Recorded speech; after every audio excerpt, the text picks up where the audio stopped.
I'm surprised there's even a body left. It is time for some more TenSura. Make sure you like, comment, subscribe if you haven't already. And Patreon full-length reactions and other exclusives do live over there. Let's jump into it and see what they got in store for us this week. Back to choir practice. Oh, they're straight up gonna do that. Yo, that's crazy. If you attack a place and the sight of their leader makes them go back to choir practice, get on your knees and open wide, because that's the only way you're gonna survive that whole ordeal. That's actually fucking crazy. Jesus Christ, she doesn't even... No bra, no titty covers, just one button and a fucking prayer that it all stays together. Yo, that's crazy. Holy shit. That's like kicking someone in the nuts in a fist fight. Yeah, it's cheap, but would you not want to do it? I actually don't think he's bluffing. There's probably otherworlders here. I've seen enough anime that an anime character has that reaction only for something diabolical to happen. I actually thought she was getting stabbed there. Ranga's like, if I get to have a busty beauty on my back, send me into wherever you want, boss. Bro, Yuki, you are the weaselest of weasels, you know? And that's why I love you. You're just nothing but a shit disturber. Mongrel Demon Lord. Now he's pissed. Oh! Let's do that again. That's crazy. By calling him a mongrel, you pretty much sealed your fate right then and there.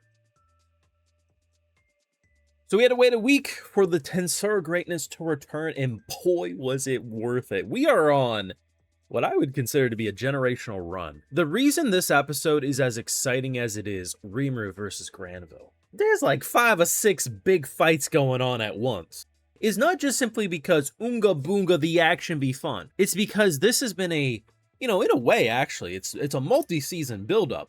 But especially with this current season, these are plot points that we have been seeing in the background, seeing certain characters make their moves, and it feels like we are finally at the main attraction. And it's not to say that this main attraction is going to be all there is. I mean, one, we have, what, 3 more cores that they're doing for just this run of TenSura's production pipeline? Now, granted, not back-to-back, we will have split cores after this current one.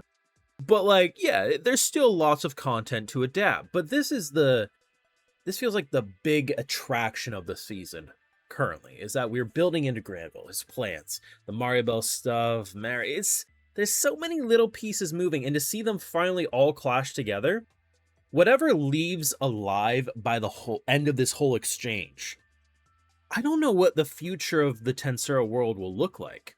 Like, you have to imagine he ain't making it, right? Like, I assume he's dying by the end of this whole exchange. He pretty much is kind of doing a kamikaze. This is his last stand. He's bringing everyone down with him. Granted, maybe he does snake away. I don't know. I like him enough as a character. Now, as a person, you know, back in the day, true hero, current day, get him out of here. Like, I'd be okay if he remains to be an antagonist, but it does feel like this is his end and he's just going to take as many people with him as he can. But Rimuru and company are going to be in for a rude awakening. I think many of them are going to struggle more than many people want to admit. One of my favorite moments in this episode is actually Shion. So the initial establishing shot, we're going up against something that felt like it could have been pulled out of Hellboy. She gets thrown in the air. Now, I'm not saying she hasn't been tossed around before. Maybe not in the way she was hoping to get tossed around with Rimuru. But the fact that this thing was actually strong enough to toss her bitch ass around to the point that Diablo had to incorporate himself into the fight to essentially protect her. The fact that we can have him look at her in the eyes and say, hey, you're weaker than that. And that's just a singular soldier in the army in question, right?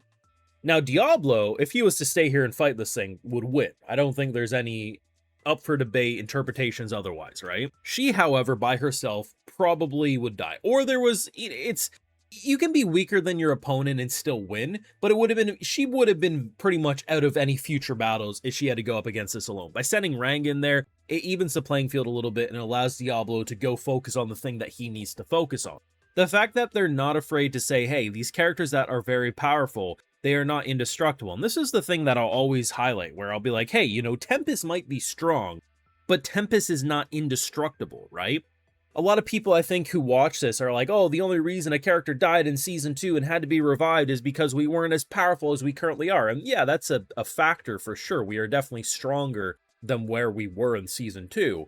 But even still, if you're saying if we run a simulation where Shion fights this thing 100 times, there isn't at least one moment where she doesn't make it out alive, you're kidding yourself. To be able to be at a point where not only can a character like Diablo trust in his allies, which is actually some pretty huge character development, given the very egotistical and very I need to make sure my master's safe and I do my master's orders, to be able to actually trust in the fact that Ranga and Shion are able to deal with this situation so I can focus on the current task at hand is pretty crazy. I generally think I could fool people, though, with this shot in particular, that this is a discounted Rimuru. I could be like, damn, TenSura's production fell off. Random side tangent, but as soon as I saw it, I was like, I could do something diabolical with that. I actually think this was probably my favorite fight of the two, and maybe it is a bit of recency bias, because it is the last thing we see in this episode before it wraps up.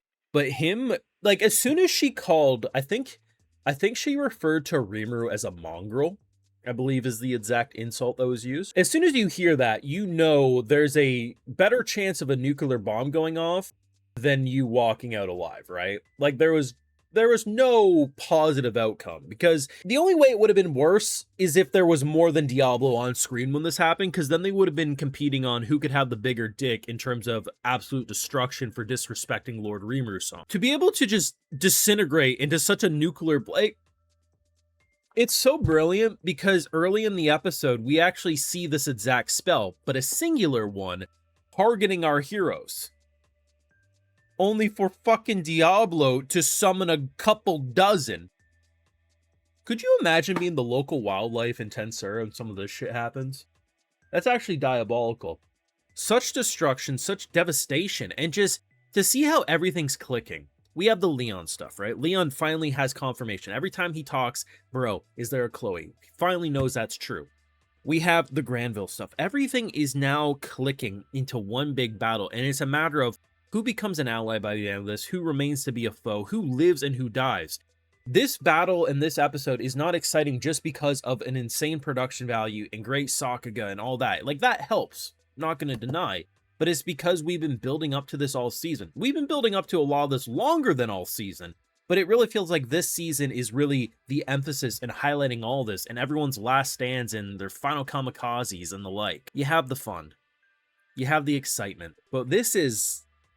I feel like this is a lot of shows like Endgame, right? It feels like we're in such a really cool moment that I feel like this is a lot of series like Final Last Stand. And to know there is still so much content left to adapt post this is so exciting. Like, I think in general, TenSura has had a pretty consistent look in terms of art style, but yes, there has been hit or misses when it came to animation, the art quality, and the like. But even at its weakest, which I'd argue this is probably like a weaker shot of the episode, it's actually pretty fucking well done. And it's really wild, because I was one of the people when I heard people say, ah, man, they're going to do what, 5 cores? Even if they're doing split cores, we're going to notice some dips. If anything, I actually think this season has gotten better visually as we've gotten on. Now, granted, there's been more action spectacles, so obviously they have to put more focus there. But if they can actually make every core of this season of TenSura to this level, not only will it be the best looking season we've had and probably ever will have of TenSura, let's be real, but also it will remain to be the best season we've had to date. And I think will be the gold standard going forward.